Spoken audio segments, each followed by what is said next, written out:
Ron, are you there out there? I am. Can you hear me? Yes. Good to see you. Thank you. Thank you for being here. Glad to be here. Yeah. Better than sitting around the house and doing nothing. I don't think you ever do that, do you? Yeah, I do nowadays. Oh, do you? Okay. Well, welcome. So glad to have you today. Well, thank you. I was just listening to all your conversations about plumbers and the like. We all need something. And thinking to myself, my God, I don't have those conversations anymore. I tell you how I fix everything. I write a check and forget about it. In fact, I don't even write the check. My assistant does. Well, that's what we want to learn. So, John, I'm going to pull a mulligan on you here today. I know you were prepared for me to put up some slides here and do a beautiful presentation. Is that not correct? We're going to leave it up to you, Ron, whatever you want to do. Well, I had a beautiful presentation prepared, but I can't get the darn thing to work on Zoom, so to heck with it. I'm going to wing it. Oh, okay.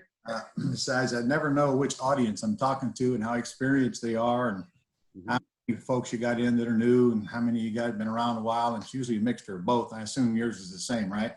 That's correct. We have a wide mix, a wide variety. Correct. Okay. So I just made a list of a few things that I would discuss here today, and then I want you to jump in there with your questions anytime you see fit. Okay. For your comments. And then I thought we'd take questions when I'm through, if it's all right. Excellent. Perfect. How much time do you have budgeted?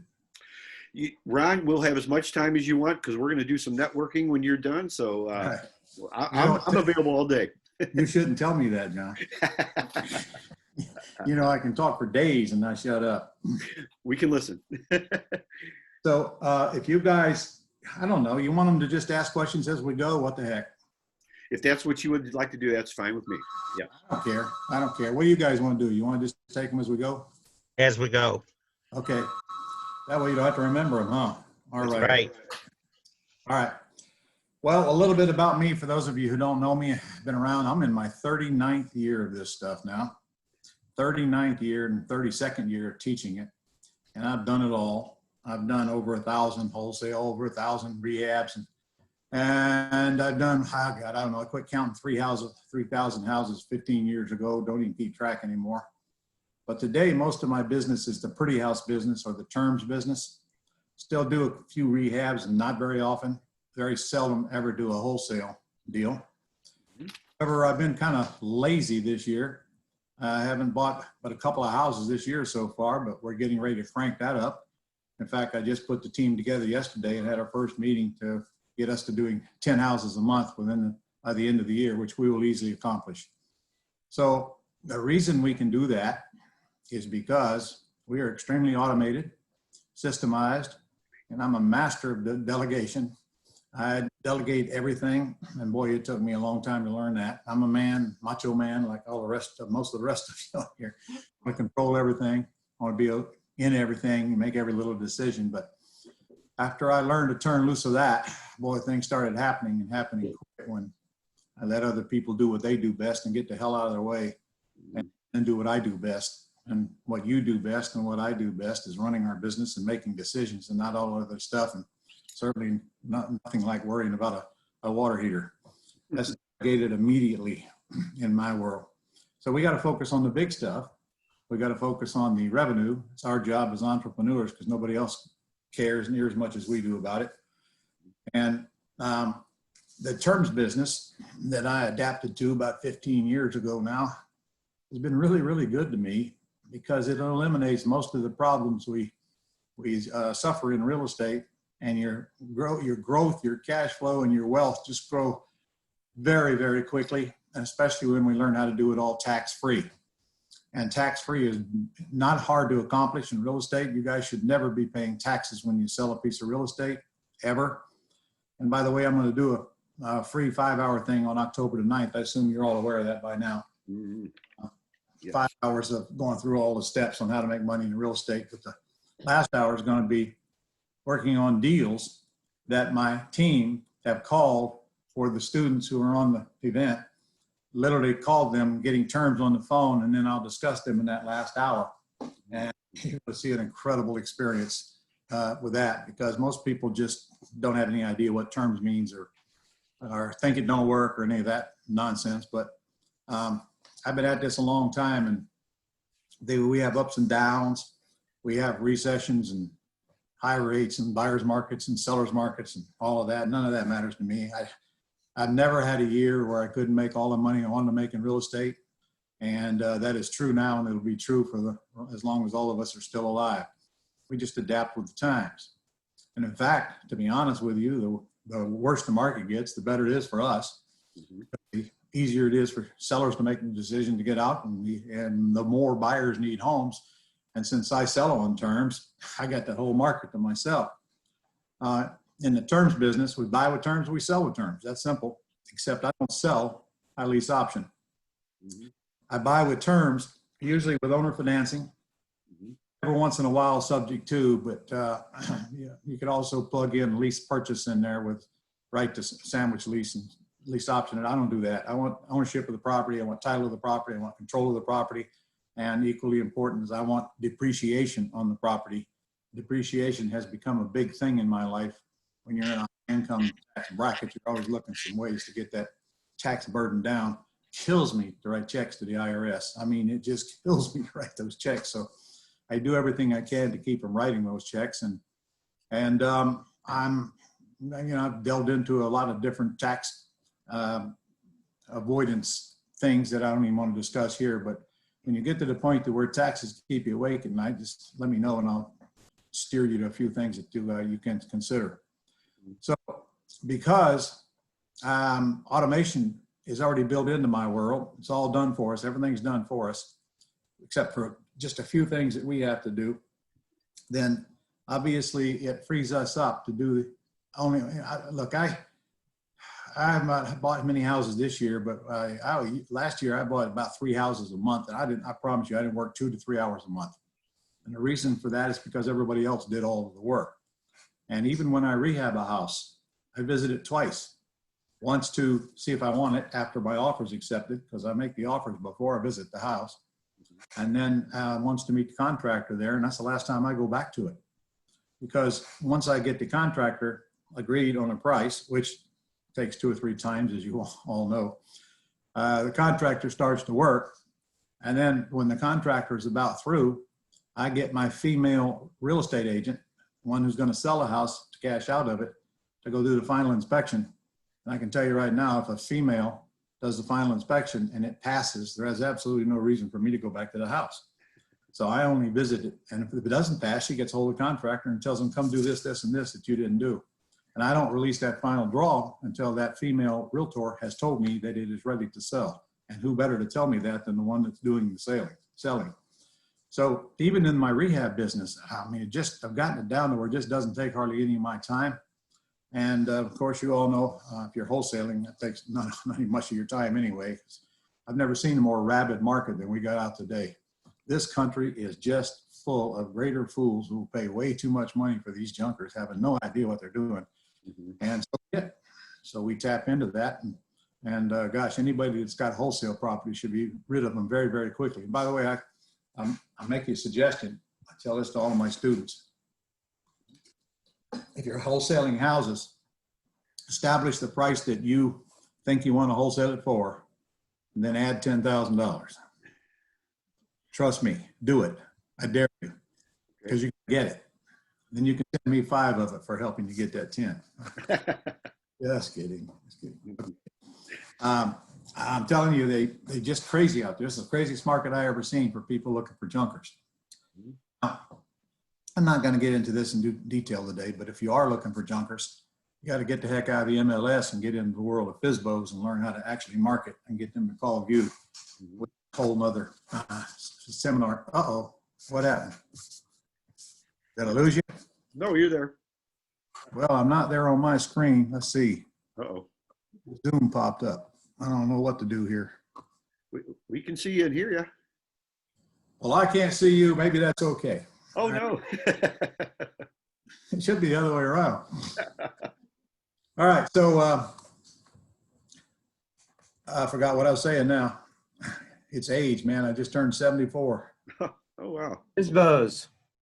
Yeah. Okay.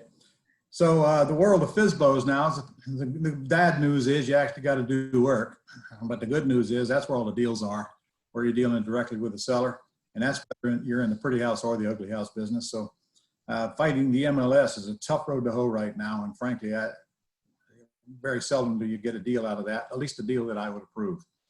I still do my 4-day event, and we still work on deals out of the MLS, but boy, it's a real battle to find something worth doing. Well, FSBOs, it's you and them, and you've got nobody in between you, and you got no rabid market trying to buy the same house you're buying that'll grossly overpay more than you will. So people always ask me all the time, do you think there's going to be another recession? Don't forget, you can jump in anytime you want, guys. And my answer is, well, there may be and there may not be, because honestly, nobody knows.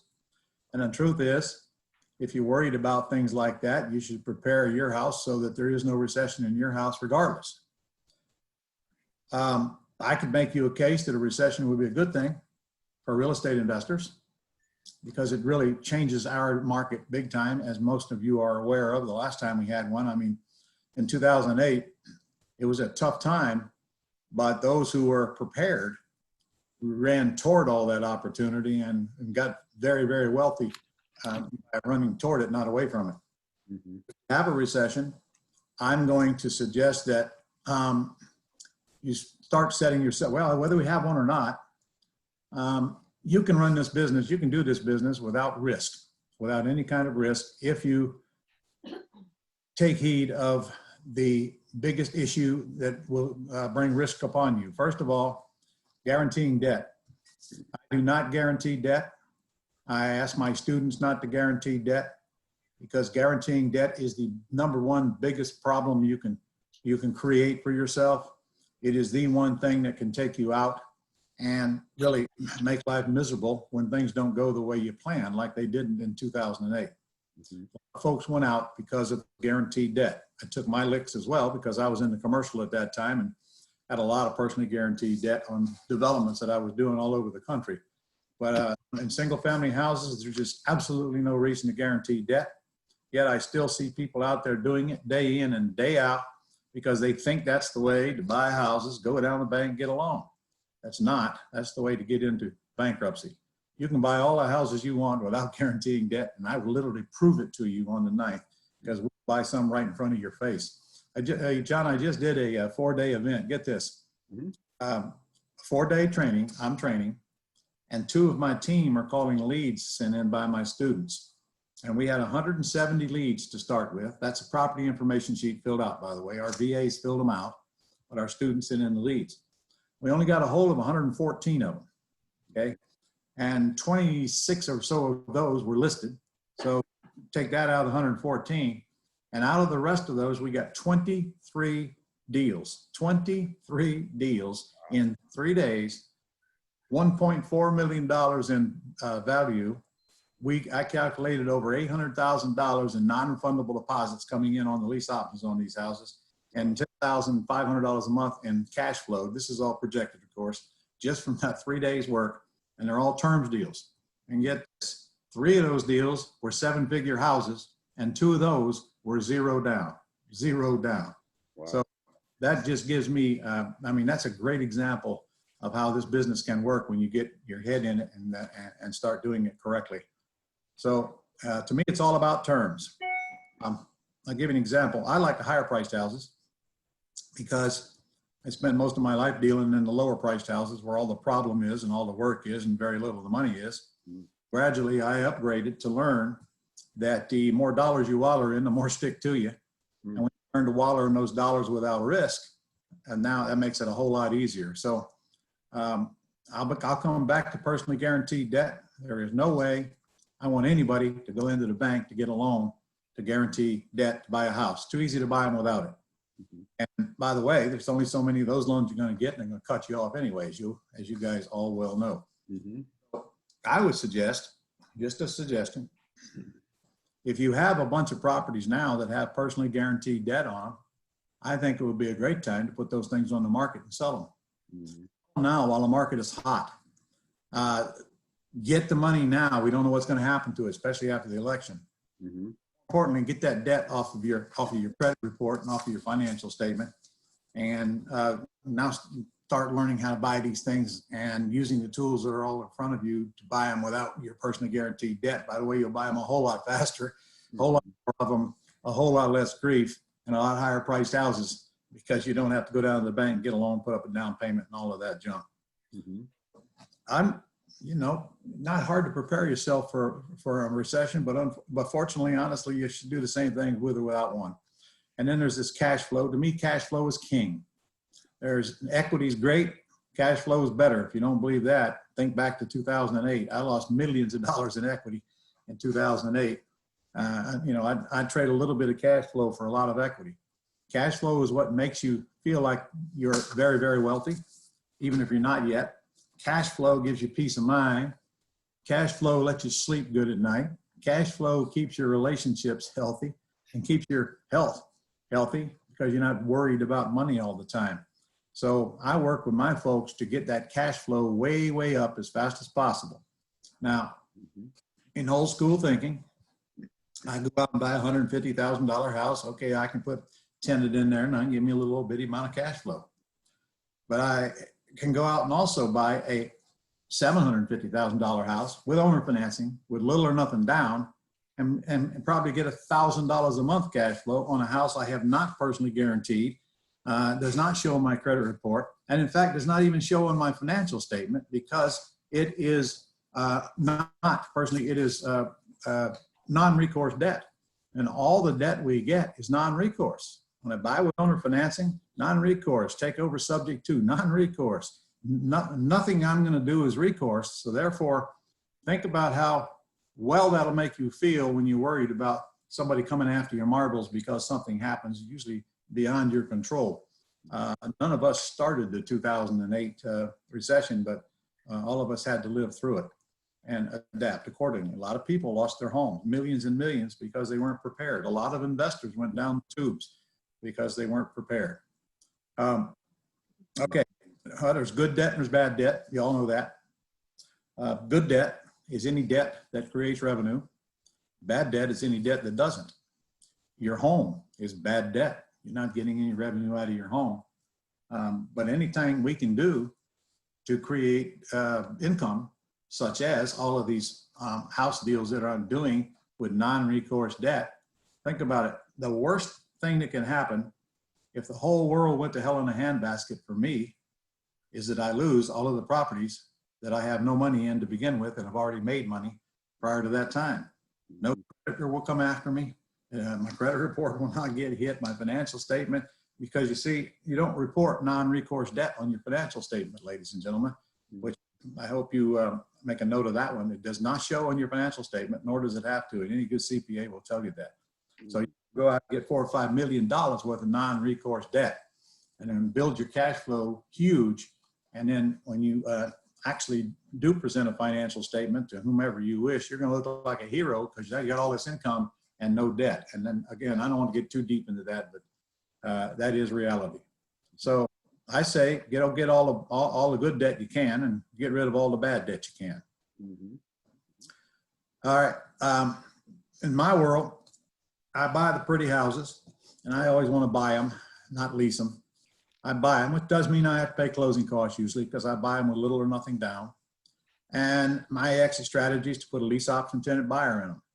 And the truth is, I hope they never buy. But when they do buy, when I give them the keys, they're going to give me a non-refundable option deposit measured in thousands, not hundreds. Higher price house, bigger the deposit. On a $750,000 house, I'm not taking less than $75,000 for that non-refundable option deposit. On a $1 million house, I want 100 grand. You're not getting the keys till you give me the 100 grand. So just think about that. If I get in with a little money down or even up to $25,000 down, which is very easy to do, and I put somebody in there and get 100 grand back, where's all that money got to go? Answer, Hip National Bank, where it belongs. So remember, more dollars you waller in, the more stick to you.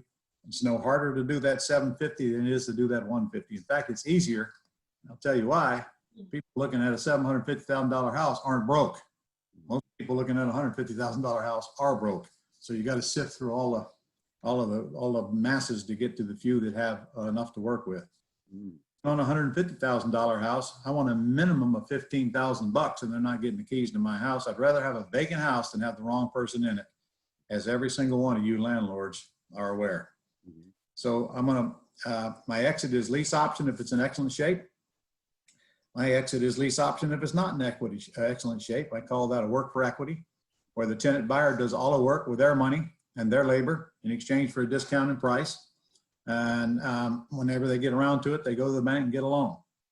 By the way, guys, just so you know, on the lease options where I put tenant buyers in the house, what percentage of them do you think are actually going to go to the bank and get a loan? Any guesses?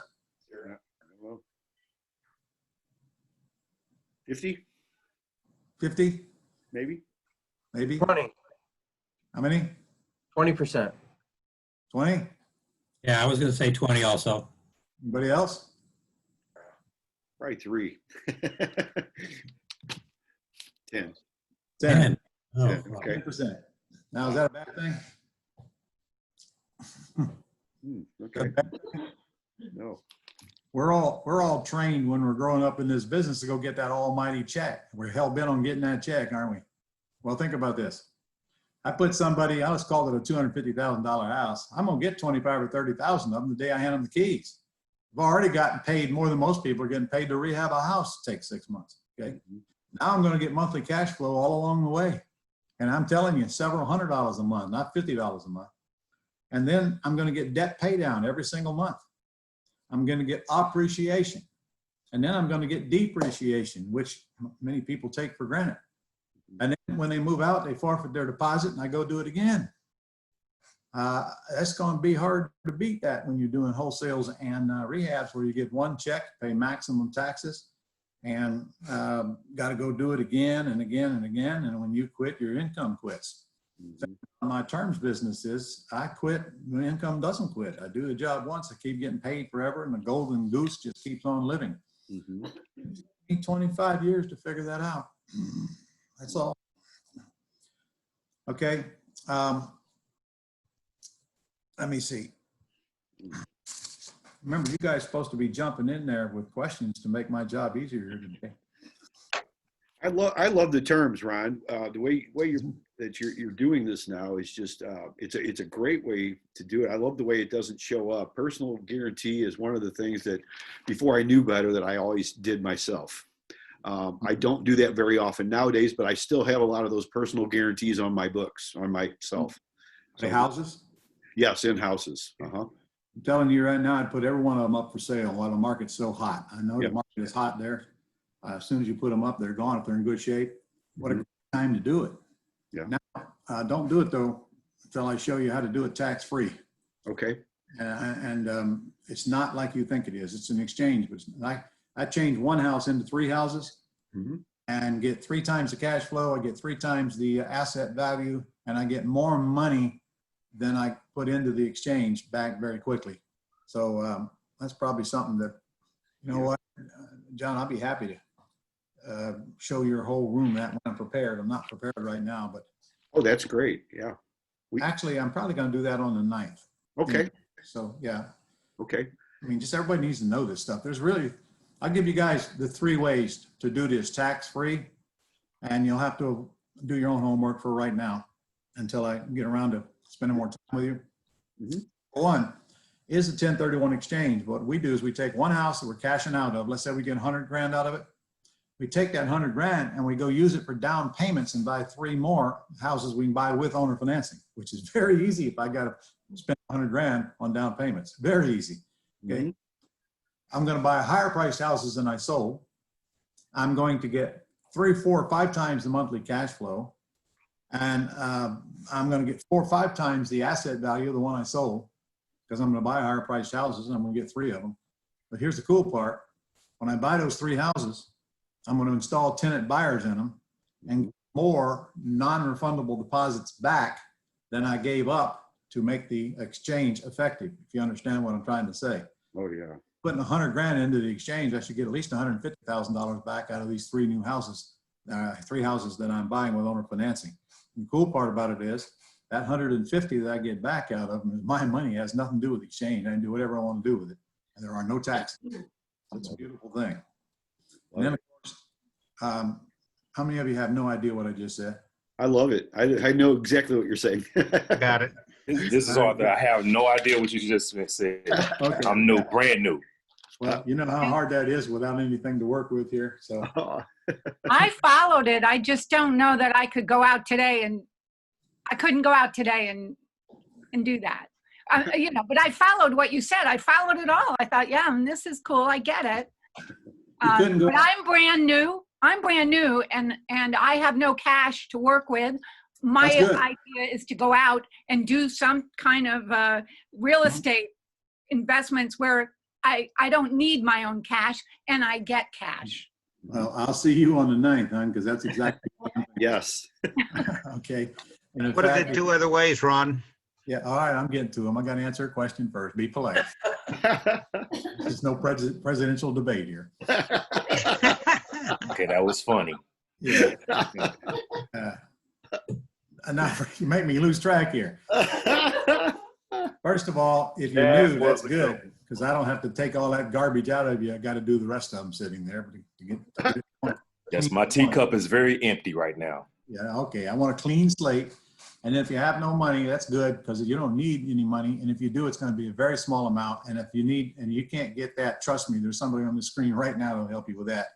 Because the worst you'll need is closing costs, but I'm going to show you a bunch of ways you don't even need to have to buy the property. So if you don't have any money, that's just going to make you work harder to get money, isn't it? Yeah, That is correct. I'm ready. Trust me when I tell you, I didn't have any money either when I started. My first deal was only $3,000, but it happened in 3 weeks after I decided to make it. And it was a wholesale deal, okay? So don't let that stop you. And in fact, one of the biggest mistakes people make is writing big checks when they really haven't been trained. If you go write a big check, you're gonna lose a big check. Don't write it, can't lose it. It ain't rocket science. And another thing I want you guys to do is start using attorneys. Use attorneys to buy, use attorneys to sell. And if you don't, sooner or later, it's just going to come back and you're going to wish you had. Attorneys keep us legal. They make sure the documentation is correct.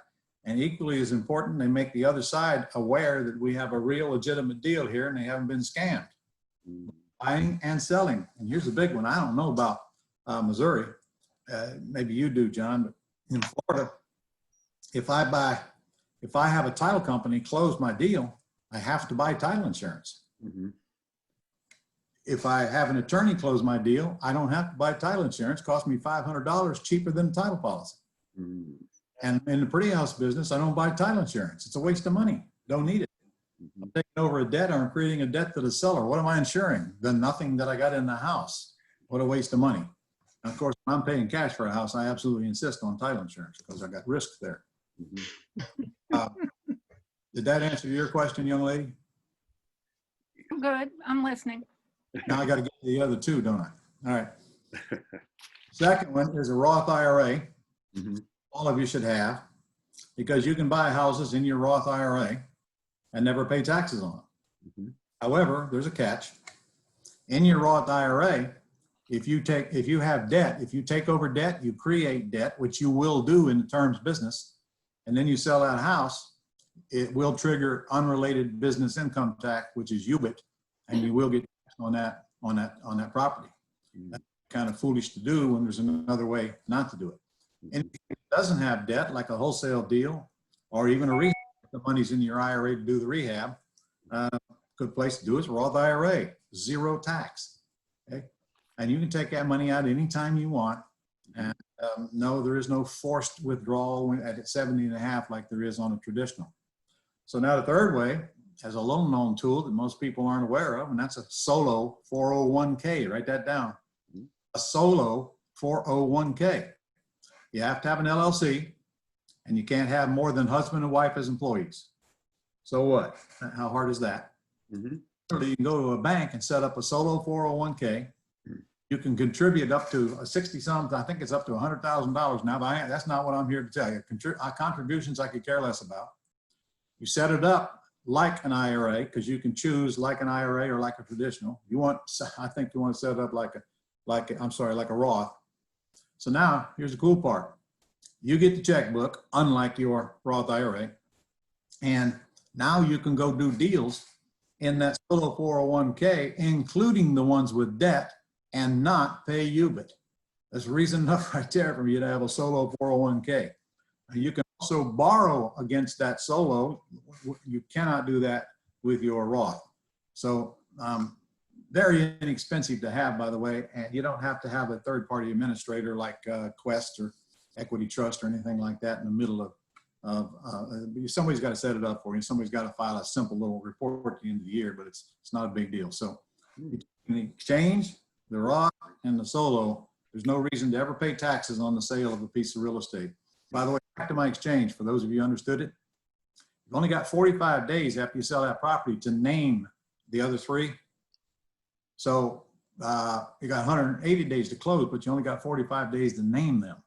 So the thing to do is go get those three under contract before you let the house close that's you're cashing out of. I'm gonna say that again. Put the three under contract to buy with owner financing before you cash out of the house. Now you can close on them right after, and you don't have to worry about that 45-day limit. All right. You know what, John? Let me just open it up for questions right now, and Sure. because I could go on and on and on and on. That's quite a deal right there, though. What you just said, Ron, on the solo 401k. I don't think I've heard that before. It's a beautiful thing. And I do have a wife. It's in fact, I mentioned it's our 5th anniversary today. So maybe we'll give ourselves a solo 401k for our anniversary. Why don't you? I think that's a great idea. I really am serious about that. Check it out. Just go check it out. That's all I'm asking you to do. By the way, last week was my 55th anniversary. Oh, Wow. congratulations. Yeah. I can't believe it. Oh, Well, time. congratulations. Yeah, I seen you had a trip. Was that your last anniversary that you took? Was it Paris? I know you went all over the place. No, I don't know. That was a year ago. Yeah, that was last year. We haven't been on a cruise in a couple of years now. Oh, okay. Love to get on another one though. Yeah. Something I was going to tell you, I totally forgot what it was, but it was important. You be thinking of your questions while I'm recuperating. Hey Ron, if you have a 1031 exchange, you have to have an exchange agent to do that. Yes, For you. you have to have an intermediary. That's no big deal. It cost me $1,000 on the last one I did. I don't know where you get them. I'm in Florida. Mine was in California. It doesn't matter. You have to be part of it before you sell house A now, because they're going to communicate with your title company, and the money's got to go directly to them. You can't touch it. Yeah, in St. Louis, I use my title company. I use Investors Title as my intermediary. Okay.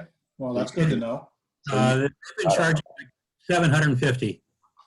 Well, that's even better, isn't it? All right. Yeah. That's great. Investors Title, you said, Lloyd? Yeah, Investors Title is the one I use, right? Yeah, that's a good company. Yeah. Mhm. Okay. Yeah, they used to start, when I started doing 1031 exchange, they used to be for free until they realized that other companies were charging for this. They're holding your money as escrow anyway when you're doing a thing. So, that's no problem. And they didn't charge me anything. Yeah, that's called commerce. I've been in this almost as long as Ron, so that's Oh, you're old too, huh? yeah. So about the attorney, you said we need an attorney. Can we just have one attorney and that attorney's good? If I'm in California, if I'm buying something in Minnesota, or I don't know where, but some other part of the United States, can an attorney here deal with that? Or do I have to get a separate attorney in every state? Probably not. You probably should have the attorney in the state where the property is, because number one, they're licensed to deal in that state. Your guy in California probably is not. Right. And honestly, today, it doesn't make any difference what city the attorney's in as opposed to what house is in, because it's all going to be done virtually anyway. Mhm. Unless your attorney's licensed in the state where the property is, they won't be able to do the closing. Mhm. And besides, I would want my attorney to know my state rules, wouldn't you? Yeah. Okay, the right paperwork, right rules, make sure we don't get into trouble and do anything we didn't know we shouldn't do. Plus, we need the right documents. They all got their own disclosures and disclaimers that they want signed. And that's, just a good reason to use them. Keep you totally above board. I'll tell you, the biggest reason is no comebacks. You put a tenant buyer in a house and take $30,000 from them, you can expect that sooner or later they're going to get buyer's remorse and want to figure out how to get their money back. You better have attorney closing it and the proper documentation there. Now, if they come, they're not going to get very far. We even have in my system, we have a what I call a CYA letter. It's 2 pages long, and the buyer and seller both check off, boom, boom, boom, boom, boom. In the case of the seller, I know that I'm selling this property. I'm not making a loan. I've sought legal and financial advice. I'm not on drugs. I am of sound mind. I know I'm not going to get paid when my buyer sells the property. I know that there's a due on sale clause in it, and the bank could call the loan due, and I won't hold my buyer responsible. Da da da da da da. If that thing isn't signed and in your file, you're just taking a risk. With this thing signed and in your file, believe me, you're probably never going to get to court. And if you ever did, all the evidence is on your side. I always teach my students, always prepare for court. Mm. Hmm. Mm-hmm. Good. Good to know. Yeah, that's great advice right there. Yeah. Ron, this is Carrie and Barry, and we've got a unique situation where we're brand new to this. I've inherited a property here in St. Louis. And my first question is, some people are saying, sell it right now, hurry up and sell it. The market's great. We're looking at this. It was my father's home. We're looking at this going, how do we know how much to fix up? I hear kitchens and bath, etc. So how do you know when you go into a property, how much fix up to do before you sell? Okay. Well, remember I talked about work for equity, something I learned back in the 80s. There's a whole subculture of people out there that would love to lease that property from you with the option to buy it and do all of the work themselves with their hands and their labor. And now, there isn't a point where it might be too atrocious, but it don't sound like that's what your house is. If your house just needs updated and at least it's livable, I'd put it out there on the market on the work for equity for right now. What would it appraise for right now? I mean, in excellent condition. Actually, they said 80 to 180 to 190. It's in. Okay. Why don't you put it out there for 175 as is on a lease purchase? So now you're attracting somebody that cannot qualify for a loan right now, which is 70% of the market, incidentally.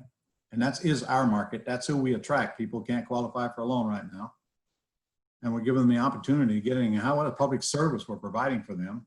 So they can fix whatever is broke along the way. We give them time and go bank and get a loan. They just don't do it. That's all. So in your case, you put them in there, you make it very clear, it's as is. In fact, I've even got a sweat equity agreement just for that kind of tenant buyer to make sure it's clear why they were doing their own repairs, because any landlord tenant law will say the landlord does the repairs, but that's not the case if the tenant buyer elects to do them in exchange for consideration, and that's a discount in the price and a right to buy. So if you put them in there as is, literally, you don't get a call for repairs. Even when I put a tenant buyer in a beautiful home, I warrant the systems for 30 days. After that, all repairs are on them, period. So nobody calls me to unplug toilets or any of that nonsense. Guys, one time I had 276 low-end tenants, and 200 of them were Section 8. Man, I aged 20 years real fast. Never going back to that again, ever. Yeah. Somebody lives in my house, they're going to take care of themselves, and they're going to pay their own utilities. They're not getting the keys. Yeah, I don't want those headaches either. So, Yeah. okay. No, and that helps. We already had an inspection on it with St. Louis County, so we kind of know what needs to be done. We have 4 things on the list, so it's minor. Most of the things that need to be done is cosmetic, right? Yeah. Well, is it free and clear? Yes, absolutely. Okay. Well, if you just inherited it, you know what? I think you're probably still going to get long-term capital gains on it if you sell it. But Yep. check with your CPA on that one. Yep. But that's a decision you're going to have to make. Maybe you just want to throw a few $1,000 in it and get it in good shape and throw it out there and get a check. By the way, a few months ago, I sold 2 houses in the same neighborhood. I just rehabbed both of them. And my realtor told me there's no way they're going to sell for more than $185,000. And I said, nope, we're going to list them at $199. Bitched and moaned and groaned and belly ached. And I said, it's $199 or I'll get somebody else. So she listed them both at $199. She put them out on a Friday. By Saturday at noon, I had 2 contracts for $199. What if I'd listened to her? Yeah. Yep. So your house, if you get it in shape, is 199, not 185. I do like keeping it below that 200 mark, but do not tell them, let them tell you what you can sell houses for. They don't know. They don't know. And I always, if I renovate a house, of course I renovate it nicely. But when I renovate it, I always raise the price over what the market will tell me it'll sell for, and I almost always get it. And in Wow. this market, no chance you won't get it. You might even be fighting over it and bidding more than it's worth if it's in good shape and it looks nice. Yeah. And you got all the help around you you need to make sure that you know what that means. And again, I get a female realtor to sell it. See, males don't have any idea how to decorate houses. Right. They suck at it. So my Hey, next- Ron, Yeah. on Carrie's house, if she just inherited that, I thought the IRS grosses that up to the current market value, and if they sell right now, there's no gain on it at all. I don't know the answer to that. That's a CPA question, and it should not be done until that question is answered. Yeah, She might have to hold it a year. If she does, so what? I'd still put a work for equity tenant buyer in there and then worry about it next year. And I can tell you when we met with the accountant, he did have us pull the current comps, right, for that. So we've got Right. comps from the time in which we inherited, and I'm guessing that's why. You can Right. probably Yes. look it up on Absolutely. Google, get your own answer real quick. it's how to avoid Perfect. taxes. One last thing. Yeah, I know. Yeah, no kidding. And I appreciate your time. For people that are starting out, for example, if I do decide to sell and we want to make sure that we take whatever, profits we make and start doing exactly what we're here talking about today. What is the best way for people that are new to get educated? Obviously joining calls like this and so forth, but I heard you to continue to make reference to students. What is You're honestly asking me that, the guy that does the educating? So how do I become a student? Okay. Well, first of all, you need to be on that October the 9th broadcast. It's free. And there's a link down there, John, or not? I'll put the link down there. I'll send know the everybody link. up there. Yeah. Okay. You, It's ronlegrand.com/STL RIA, St. Louis RIA. But you can put it up for them. I will. Yeah. And we're going to start at noon, my time, which is what, 11 your time? Yeah. Yes. And 5 hours, last hour of it is where we're doing deals. By the time I get through with that, you'll know clearly how the money is made in this business and what's required to do it. And you'll see the systems that we use. And then you'll see deals happen right before you're faced. I mean, I'm telling you, by the time you go through that, you're going to want to move on because it doesn't make any sense not to. Now, I will be selling my 4-day event on that, and I will be selling mentoring, either or. And my 4-day event is now virtual, and my first live one is coming up in Jacksonville in December. Can't wait, man. I haven't had a live one since March. So those are all your choices, and they'll be laid out for you on the 9th, and then you can decide what's best for you. Great. Thank you. You can also go to my website, ronlegrand.com. There's a million things on there for free. But if you want to get trained, you need to be in that 4-day event coming up. Perfect. Thanks. I made an awful lot of millionaires through that event. Hmm.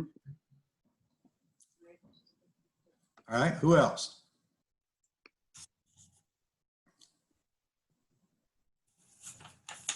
John? No, hey, Ron, I got a question. This is Jim Heiser.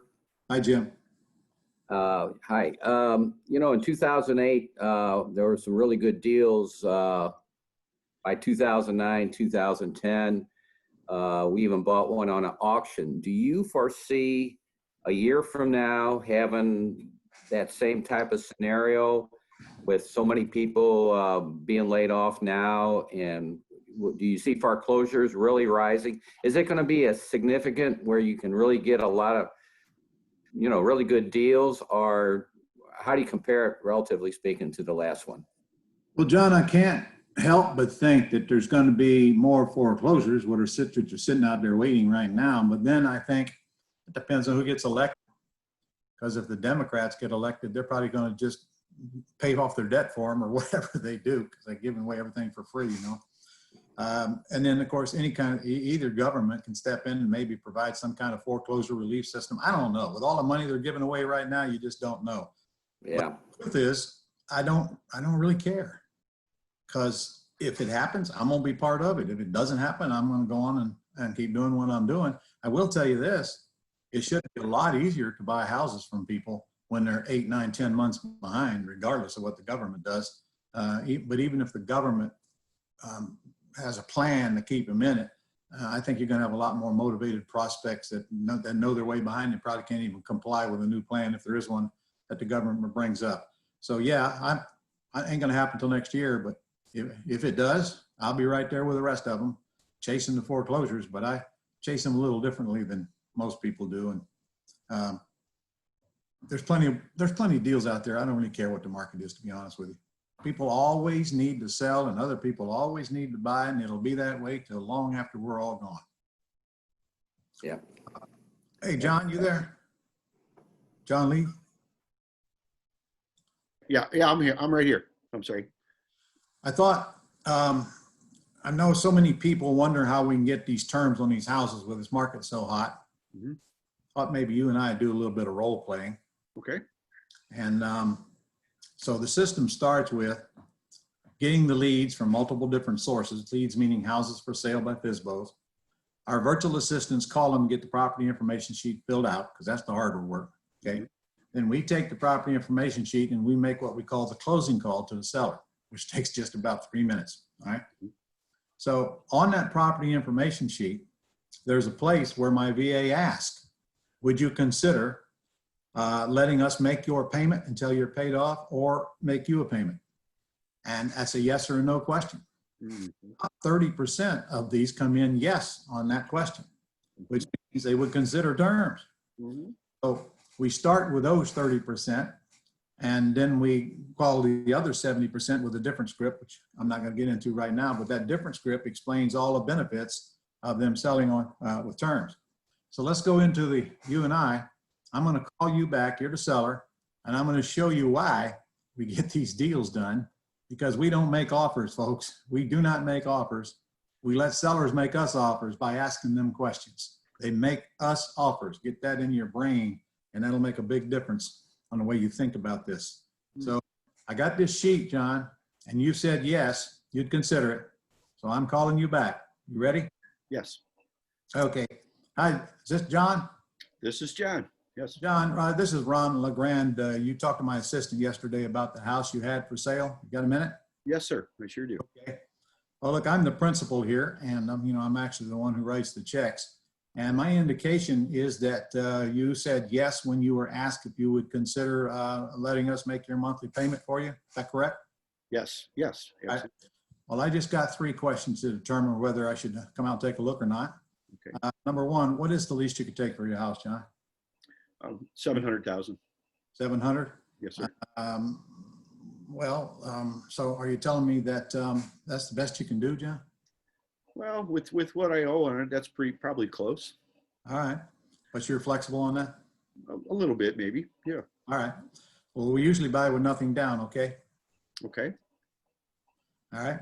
And I see your payment here is $3,200 a month. I'm okay with paying that until you're paid off. All right. Uh-huh. Okay. Sure. Well, you were easy, man. Of course. You were a slam dunk. I like deals. Yeah. Okay. But I'm going to tell all of you right now, when I said we usually buy with nothing down, okay, you're thinking in your brains, there ain't no way anybody's going to say yes to that. Right. I'm going to tell you, about a third of them say yes immediately. Okay. If asked properly. I didn't ask them, will you please sell with nothing down? I asked them, assuming they're going to say yes. We usually buy with nothing down, okay? It's amazing what scripts do, guys. By the way, I'm going to give you all these scripts on the 9th. It's amazing what scripts do. Yeah. And they can time tested and proven. So now, if we get to the bottom of that script, think about this. I know what he's asking, and frankly, his price is not my biggest concern in the terms business, but down payment is. So, because my only front end payday is the difference between what he wants down and what I think I can get out of a tenant buyer. I know darn well I can get 75 grand out of a $750,000 house and probably more than 75. So when he tells me he'll take nothing down, my heart starts beating, boom, boom, boom, because I know I'm going to keep all that money, right? So right then and there, I got a reason to go to his house. And then when he tells me I can make his payment, that's another reason to go to his house. So now my last question to John will be, well, John, listen, you want me to come out to your house or do you want to do it virtually? Oh, well, I'd like to meet you. Sure, you could come out. Okay, all right. Well, I'll be happy to do that. So are you the only owner? My wife and I. All right, can I get you both there when I come? Absolutely. She makes the decisions anyway, as you know. Well, that's the way it is in my house. So, John, one more question. If I come out and take a look and we can agree on the terms, are you ready to sell your house now and get some paperwork done while I'm there? Yes, sir. I'm ready right now. Okay, that's the right answer. We're going to make an appointment. Okay. Guys, I learned a long time ago, there's no reason to go to John's house if he ain't ready to sell his house. How many trips do you think I made before I found that out? Yes. It's all called pre-screening. And just remember the script that I just wrote. Who made whom the offer? John made me the offer. I did not. Ye who speak first have big tennis shoe in thy mouth. I love it. It's all about scripts. Okay, Love it. questions? This is Arthur. I have a question. So when you do go to the property, Mhm. you have them sign the paperwork right then and there? If I can, not always because they won't, but if I can, I do. And do you go through an analysis to see, it's like, okay, yeah, this is something that I want to move forward with? Or if you see foundation work, like, no, I'm going to have to pass on that. Does that happen a lot? All right, what was your first name? Arthur. Arthur. Arthur, if I get to the house and I find things that weren't disclosed, it just gives me a license to get the price down further or get the down payment down further. Okay. And doesn't mean I'm not gonna buy the house. Foundation problems don't buy me, but you can rest assured I'm gonna get a pretty good sized discount on the price. Mhm. I can fix foundation problems. What if you're not aware about the area? It's like, this area is probably, well, you're dealing with high-end houses, and I'm probably scared about it going to be dealing with the lower end. No, I deal with all end houses. From war zones on up, but with different exit strategies in mind. Okay. I'm gonna buy a house in the war zone and buy them so cheap I can sell them so cheap. I'm just gonna wholesale them. I do not want tenants in my buyers in the war zone. I learned that lesson the hard way. Mhm. Rid of them. Pick up a $10,000 or $15,000 check that I don't deserve or earn, but that doesn't mean I shouldn't get it. True. Okay. My median price in Jacksonville is $185. Almost all the houses that I rehab and retail are right around that number. I don't want to do high-priced houses on rehabs because I'm telling you, you're going to make less profit with a lot more risk and capital involved. Okay. When I get pretty houses that I can take over the debt or create debt to the seller, I really don't want to sell them. I want to lease option them and stay in them. The fact that it needs a little bit of work does not stop me. So I'll make the decision at that time based on the amount of equity. I want to do this work, or I just want to pass it on to the tenant buyer, fully disclose it needs it. The market is so rabid out there right now for people who want a home of their own that they cannot qualify for a loan. I'm telling you, 70% of the market cannot go to the bank and get a loan. Right. Something needs fixed first. I am their gatekeeper. You are their gatekeeper, which is why they're so easy to sell when you put them out there on a lease purchase. And then, of course, there's owner financing. But I really don't want to sell it. I give up depreciation, and I'd rather just lease option. So one of my fears right now, the hurdle that I got to jump over is I'm looking at the money that's coming out of my pocket. So if I'm telling them I'm going to pay your monthly payment, and when that month comes up and it's time for that $3,200 or it's time for that $1,500 payment, I'm looking at coming out of my pocket. So that's what I'm trying to get over right now. I understand, sir. But listen, first of all, I don't buy a house unless I get 3 months before my first payment is due. I don't ask for it. It's part of my offer. I'm not begging. Okay. It goes right in the agreement. So I got 3 months right on top of that. Now factor that with lease optioning a house, pretty house in a pretty neighborhood is very easy to do. It's not about finding buyers. It's about finding the one with the most money. I mean, we got a whole automated system to bring them in. You don't even talk to them until you know how much money they got. And you don't go show houses. We don't do all that crap that people think you do in real estate. Okay. And so they're bidding against each other. They just don't know it.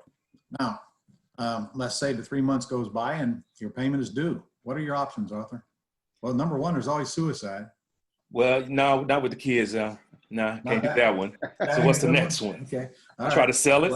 Well, no, but how hard of a time do you think you would have to go to somebody right there in your group, which is why you have a group? You guys are lucky to be in this group. When I started, I had a group here in Jacksonville, or I'd have never made it. Somebody in that group will be glad to make that $1,500 payment for you if you paid them back 2,000 when you put somebody in the house. Yeah, that'd be a good deal. It's a hell of a return, isn't it? Yes. Okay, so it's not hard to raise the money. And the absolute worst thing you do is you call the seller up and you ask for more time or whatever. Okay, they won't like it, but it's their honorable thing to do. But I'm telling you, raising the money for a payment is not a problem. Yeah, that's the hurdle that in my mental block that I got to get over. I hear you. There's quite a few blocks you got to get over. Yeah, that's just one.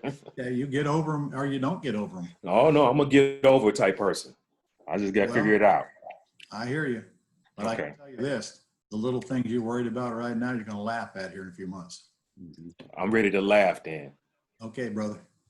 Hey, Ron, I got a question to piggyback off of what Arthur was speaking to. He said, you know, when you go in, do you try and get the paperwork done at that time? And you said, if all possible, and then he gave you a foundation example. To people that are not familiar with that, I couldn't walk into a house and go, oh, there's foundation issues, and then begin negotiations. If you're not educated enough to be able to identify those type of things, do you take someone with you, or how do you make sure you don't overlook something? Well, first of all, there are beautiful houses in their beautiful neighborhoods, and it's very unlikely you're ever going to run across a foundation problem. They've already been financed with a bank who's had them checked out. Second of all you're doing when you go to the house is put a contract on it. You're not buying it that day. You got 30 days to buy it. You can do all the diligence you want during that 30 days. And if you don't like what you see, just tell the seller it's a no-go. And So you just go and put it on the contract. Huh? So you go in there just to put it on a contract to give you the That is option to go correct. for it. Oh, okay. That is correct. You got to put it under contract or you don't do anything else till you get it done. I don't spend a nickel on a house unless I have it under contract. Got you. And we're putting them under contract today virtually, guys, without even seeing the house. Okay. See a video, and I'm personally, I'm not going to close until somebody I know or on my team goes and looks at the house, but I can do that. I can buy a house in St. Louis and call one of you guys to go look at it for me. So I'll do that before I close. But remember, this is something that's hard to remember. Yeah, keep thinking this way until you get it in your heart, not your head. I have nothing to lose. I'm not giving up a bunch of money. I'm not signing on a note. I'm giving a note back to the seller. It's non-recourse. I cannot lose. Get that internalized and quit worrying about all the junk you're worrying about. In addition to that, I'm going to buy it in an entity, certainly not in my own name. That's another discussion altogether. Shut everybody up now, didn't I, John? No, that's just a great point. Well, I mean, not just the entity, but just get the stuff under contract. That's the main thing. And then I know with me, I can what if myself to death. That's one of the biggest hurdles I've had so long. What if this goes wrong? And you know what? Most of that stuff never comes to pass. Never. You just, I thought about all this for nothing. You know, so I just do the deals now and then deal with what emerges. If something comes up, deal with it. You know, it's that simple. I had a house burned down. Somebody burned down this week. I wasn't expecting that. I have to deal with it. If I would have thought about that last week, I would have had a problem in my own mind. Tell me you had it insured, John. There's problems with the whole thing. Yeah, but yes. Yeah, insurance is number one priority. I love fire. You get a new place. Yeah. All right. I don't love it. I can't breathe. Well, I don't want to be in the fire. I just said I love it. Oh, right. Yeah, California. I think you guys got some stuff going on there. All over. North, south, east, west. Oh my gosh. Well, here's a question. Inferno. Yeah. I got a question for you. Are you aware you don't have to live there? Well, the other half, my other half doesn't acknowledge that option. Yeah, okay. Then put up with it. Yeah. All right. Yeah. So I have a question. Sorry. I'm curious, in a market as hot as it is right now, why would sellers wanna do a lease option? What am I missing in that equation? Maybe I just don't get that piece. You mean why would sellers want to do terms? Right. Yes. I'm sorry. Well, there's a lot of reasons. You'll be surprised how many people, don't need the money. By the way, if they need the money now, they're not going to sell to you on terms. It's just that simple. You know, dealing with the majority, we're dealing with a very small minority, like we are in any other business. So we got to get the majority in the top and weed them down with some very quick pre-screening down to the ones we can do business with. I mean, think about it. How many you need a month? Okay. And people always take terms, always have, and they always will. But there might be underlying reasons, because maybe they don't even want the cash. You'd be surprised how many of the seniors don't even want the money. They'd rather not. They'd rather take a monthly payment and let their kids have that. I'd be one of them. Last thing I'm going to do is give my kids a whole bunch of money so they can squander it and whatever could ruin them. Sometimes the house needs a little bit of work, and the realtor, they can't sell it because it needs that work. The bank won't finance it till that work's done. Seller can't afford to do the work, so they're in kind of a trap. Not a problem for me. Some people just hate calling realtors. Some people don't want the realtors to call them up, make appointments, got to keep their house in excellent shape all the time. There's just the truth is, you should never ask yourself that question again. Because what you're asking is, why? Why? Why? I don't understand. Why? I got to know why. And that's a thinker brain mentality. Asking why. Remember, sellers made me the offer. I didn't tell them what I'd do. I said, they made me the offer. So, you know, I'll buy it. Then I'll ask them why, or I won't. Okay. Just get out there in the marketplace and you will see that there's a whole lot of people that will do things that you don't understand why they're doing them, but they're still in their best interest, or they wouldn't do them. I've never held a gun to anybody's ear and say, so, you know, sign or I'm going to pull this trigger on you. They all do what's best for them. My job, your job, give them a choice. Let them decide if they want to get in or get out. Okay, that's it. And some will get in, and more than that amount will get out. It's the nature of the beast. Like this group you're in, how many people do you think John has to invite to get the handful of you that are members? I mean, many times more than are there. In any business you look at, you always got to deal with the masses to get down to the few that want to work with you. And we can identify them very, very quickly. But I tell you what, I've never been in it. I've been in a lot of businesses. I've had 6 restaurants and a bunch of other businesses, and I've never seen one like this, where you can spend such a very small amount of money on your operating costs, very minimal amount, and get such huge high transaction checks out of it, not to mention all the other benefits of having these properties. This is just a great business. Most people totally underestimate it, totally undervalue it, and putz around and spend a good part of their lives not even realizing what's sitting right on beneath them, because they won't take time to go out and learn anything new or do anything different. Very easy for entrepreneurs to get stagnated. I know, you know, I was one of them for a long time. In fact, I was one of them for this year, but that's over. As of right now, I got a team working and we're going to go out there and kick some butt. And I'm telling you, 10 houses a month is no big deal for me. Now that will include some wholesale and some pretty houses, but not a big deal. Guys, I just left a meeting in Tampa the last 2 days. You got players in that room doing 150 houses a month. 150 houses a month. Can you imagine that? And some of them are doing more than that. Now most of them are wholesale. And, you know, one day they'll wake up and realize what they've done to themselves. But so what? 150 houses a month, even wholesale, is a lot of money. Yeah. But it takes a village to do that. Yeah. Don't take a village for you to go out and buy 1 or 2 a month. But it does take training. Strongly suggest you invest a little bit in the training. If you don't get the training, there's a really good chance you will never get to where you want to go in this industry. That's a great point right there, Ron. I know, you know, the training I've spent, and I mentioned this before, I've spent a couple $100,000 on my training. Where would I be without it though? You know, I mean, you have to learn like from people like you that's done it. You're in the trenches today.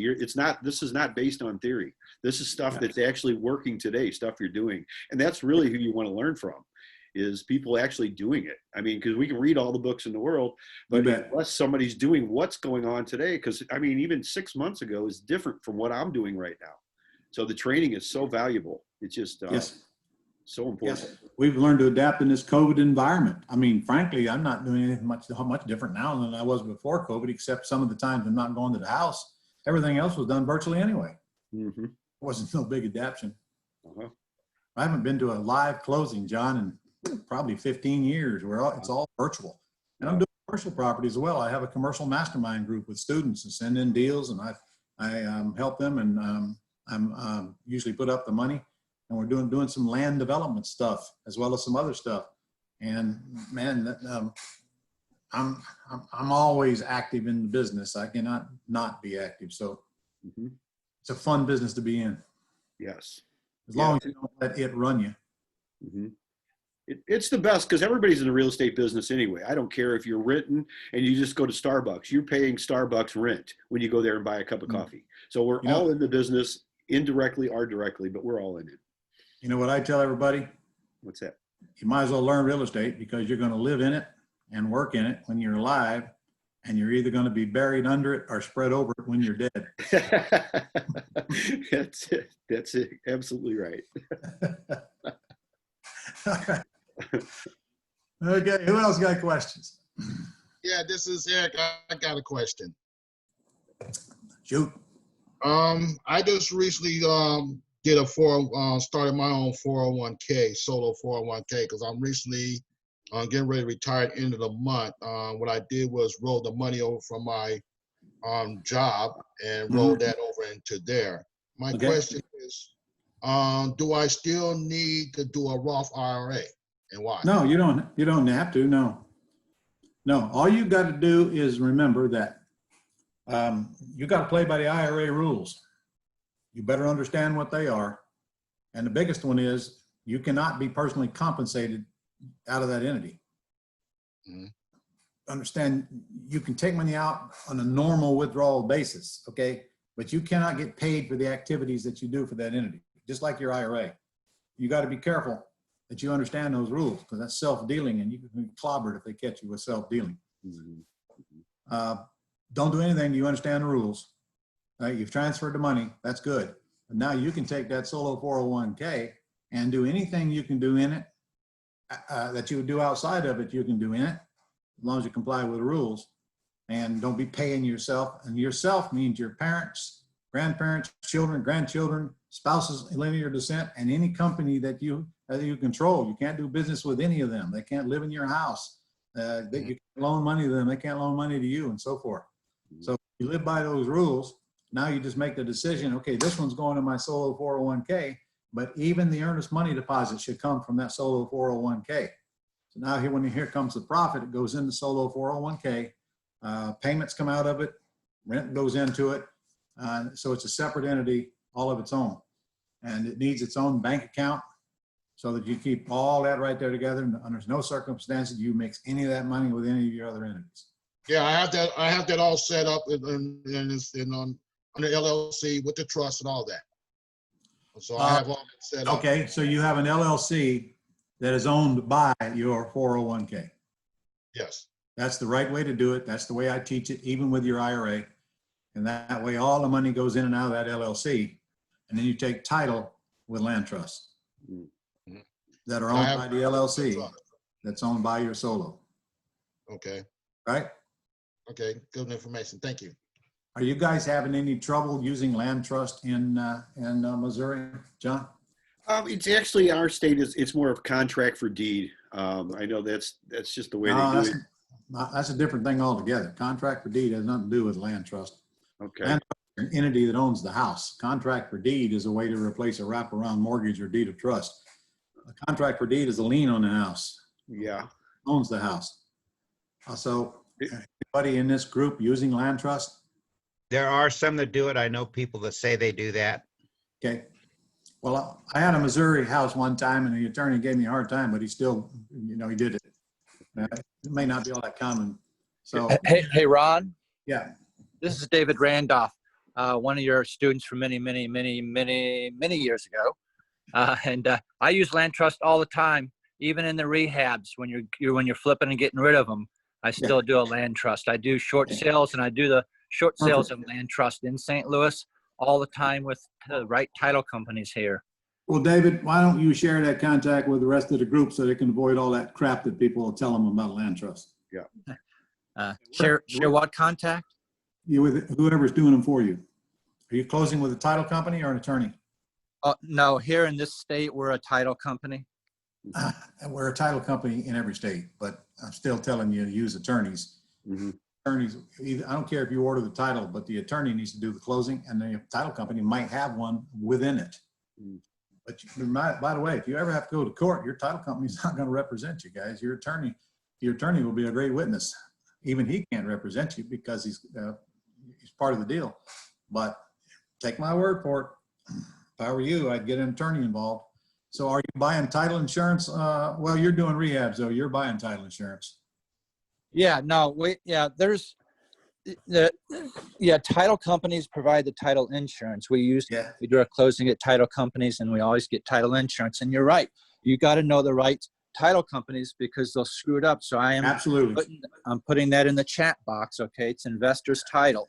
They won a lawsuit recently on land trust where it turns out that they are protected and they don't have to ask us about who the beneficiary is. Nope, they have no right to do that. Now, exactly. But they're get ready to sell, though.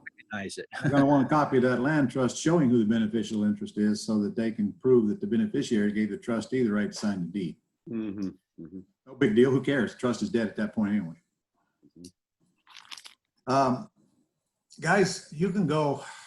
I got tons of lessons on this stuff on my Gold Club site. Go to ronsgoldclub.com and sign up for us. $59 lousy a month, the best bargain in real estate. Not to mention, we feed you leads every day from FSBOs that are advertised online. And all my forms and agreements are there, and there must be hundreds of hours worth of lessons on just about anything you want, and most certainly on land trust and IRAs and that 1031 exchange. They're all right there if you want to go do that. And there's no time limit. Quit anytime you want. Okay. It's a wealth of information too, because we could get in to all these different aspects, and you've already done most of this, Ron. In fact, I haven't found anything you haven't done yet, and all these questions and more will be answered right there. And I do want to encourage everyone to sign up for next Friday the 9th, the 5-hour free training that you're doing, because it's just, I'll tell you what, it's the best 5 hours that you will spend. I'll guarantee you this week. It's going to be way better than what you're, eating your ding dongs and watching Netflix or whatever you may be doing. Do we have some healthy snacks available? Hydrate and just set aside some time. Get your notepad and your paper and take notes. I mean, I've already got 2 notes of papers for our notes from today, and just have a blank pad ready to go on Friday. Just sign up now. I put the registration in there. We'll send it out again to everybody, and it's on the website. I'll make sure they put it on front. I'll have the webmaster put it on the front page this week. So just make sure that you get registered for Friday, because this little bit of time that Ron's spending today, just wait to see what you're in store for on Friday. It's just unbelievable. And we'll have Q&A there as well, too, guys. Yes. Yeah, we can't thank you enough, Ron. This is just, it's so invaluable. Any amount of time, every minute is so valuable that we spend with you. And I always learn so much. I feel like I'm an old guy. I've been around for a while, but I can't help but take notes and learn something new every time that I talk to you. John, I'm an old guy too, and I just came from a 4-day seminar with my staff. I never stop learning. Yes. Never. Yeah. All right. Well, are we done? Are we got any more? Well, anybody else got any other questions? I think you've just done such a great job just telling us and keeping us enthused too, because I know a lot of us are a little, we're kind of stuck at home, some of us, and we're not getting out like we normally do. This just is such an uplifting, I know, to me, personally, and to network with everybody doing the same stuff. I got to tell you, my students that are active are doing better during the COVID thing than they were before. Yes. Yes. Yeah. People are home. You can get them on the telephone. And got all these distractions going on. Yeah. All right. You can see that.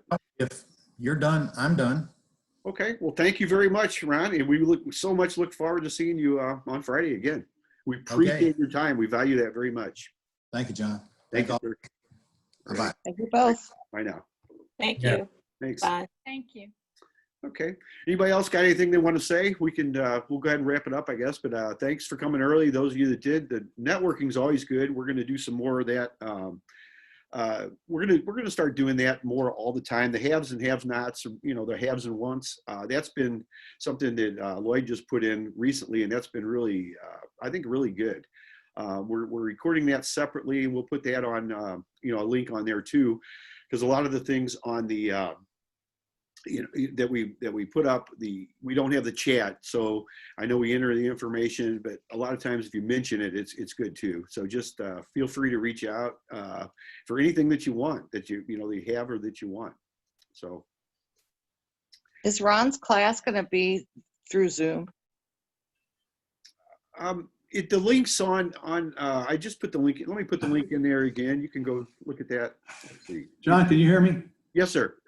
I think it's actually going to be broadcast over stream. What is it? Stream something. Okay.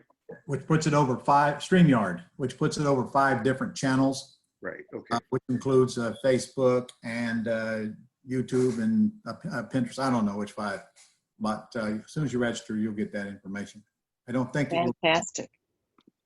Thank you. Hey, John, you guys do a deal of the month there? We have not, since we've been virtual. Okay, but you used to do them. We have done them, yes. You know who started that? Who? You. Me.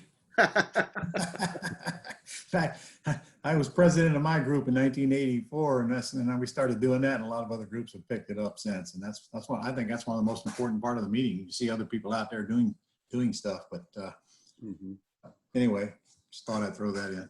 Okay. I ain't gonna get off here this time. We need to resurrect that. Thank you, Ron. All right. See you guys. Thanks. Hey, John, how do we communicate with anybody that's on this that we may want to have a further conversation with? Without the public? You can exchange your contact information, put it in there. You're welcome to network. This is the way I look at it. This is just like our lunches at Applebee's. You're welcome to share. We obviously can't give you a business card right now, but you can definitely put your information in there. So anything you want to share, Dwayne, feel free to do so. And anybody else. You mean that? I just want to go, I know that you, apparently, if you go to chat, there's a way to go in and do the everything, but that's not open in there. So you can't do it unless you're going to do it publicly, is what you're saying. I don't know how this is set up. I thought you could do it privately to somebody, but I'm not sure about that. You can. Where it says everyone, if you click on that down arrow. Click on it. Oh, it's either John Lee or everyone. Right. Yes. Because that's a setting that John has to put in there. I don't know how to control that. They keep changing stuff on Zoom, and like the waiting rooms. When you click on the down arrow of everyone, then it lists all of each participant individually, and you can click on someone's name and send a message to that person in the chat. Yes, I'm aware of that, and I know that's a setting that only John can control since this is his site. Yeah. I'll look at that. I can't. I don't know how to do that. They keep, like I said, they keep changing things security-wise, and I don't know. I'll look at that though. I can't. I don't see it right now. I think that'd be a real plus, John. Yeah. Okay. Actually, I think I found it. If you go to more, wait a minute, I just did it just a second. I clicked on somebody's face and then I hit, wait a minute, I'll get back to you just a minute. Let me try it again.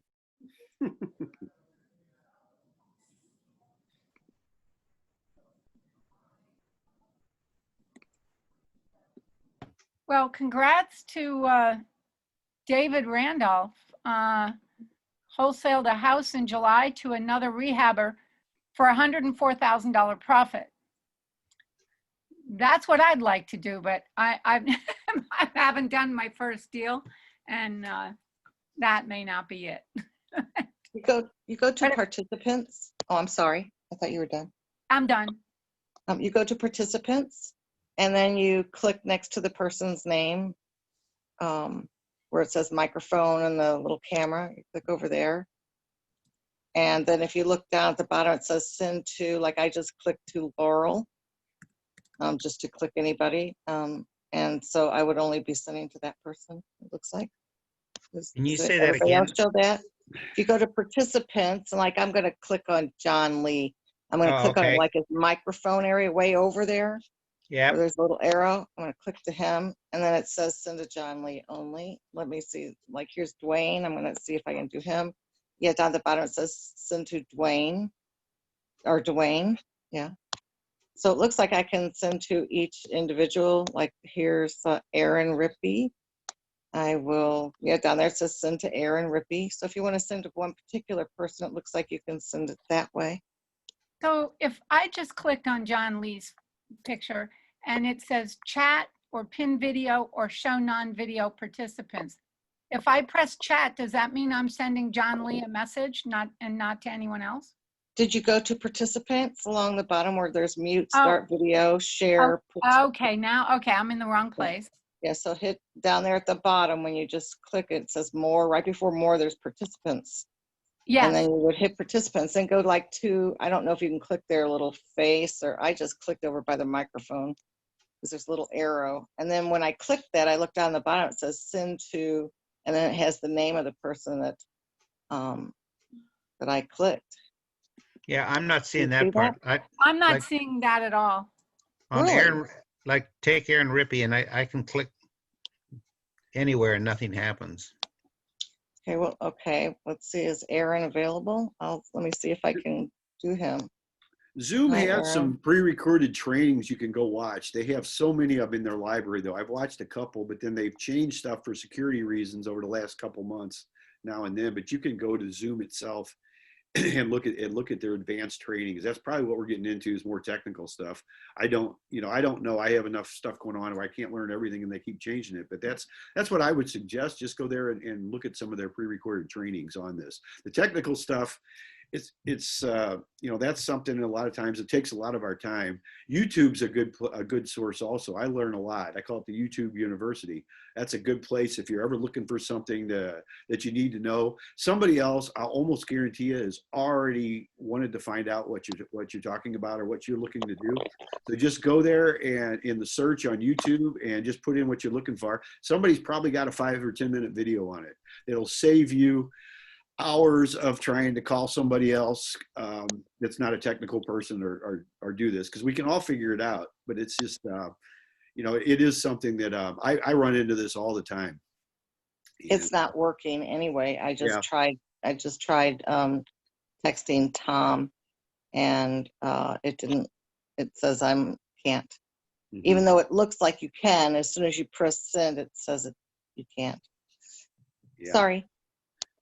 No, thank you, Charlie, for doing that. You're welcome. It looked like it was going to work. Yeah. The technical stuff, that is something that's not as easy as it should be, I think. But that's just the way that's the way it is. We're very fortunate. We do have the ability to meet like this too. But I guess in the meantime, Dwayne, just if you don't mind just sharing, whatever information you don't mind putting out there. I haven't had a real big problem with everybody spamming me, with everything. What you want to say? Yeah, until you get it out there, John, and then they will. Well, you're right. I get enough stuff. It's either that or I'll call you again. You can call me anytime, but I may or may not be able to answer your technical questions. I'll do my best. Hey, since David's still on, I thought you were down in Branson. Yeah, I slept in. It's been a long couple days, and I actually ended up sleeping in. I actually came in late on this because I was still asleep. So you are down there. Yeah, down here. Yeah, there wasn't any good speakers this morning, and I was out a little too late last night. Okay, I'm not going to ask. Yeah. Thanks. All right. Well, I guess if no one has anything else, we'll call it a day. Or morning, I guess. We still got a long day in front of us. I do want to thank everybody for coming. Make sure you register for Ron's 5-hour free event on Friday. That's the 9th coming up. If you need anything in the meantime, I will give you all free gift too. Please send me an email with a request, and I'll make sure you get that before it's available to the general public. I'm putting together our book. I should have it ready by the end of this week. So make sure you send me an email. Send it to thedealionaire@gmail.com. And just tell me you want the free gift from being at the meeting today.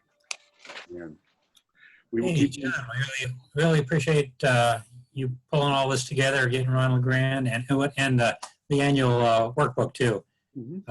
It's been a great asset. or something into, we've been giving them away to all our new members and making them available for our current members also over the years. But now that everything is digital, you know, John's still doing it. He still updates it every year, and it's a good resource book. So do put in a request for that. It's good resource, especially for you beginners. You got a great glossary of terms, like somebody I saw earlier was asking what a FSBO was. You don't need it. I'm sure that's covered in your definition of terms, John. It's a good, very good resource book. We appreciate everything you've done for the organization. Well, thanks. Well, thank you everybody for tuning in today. It's been, I know I learned a few things, and I appreciate taking your time. We do like to offer as much value as we possibly can with what little time we get to spend together, especially online right now. So if you need anything from us, please ask.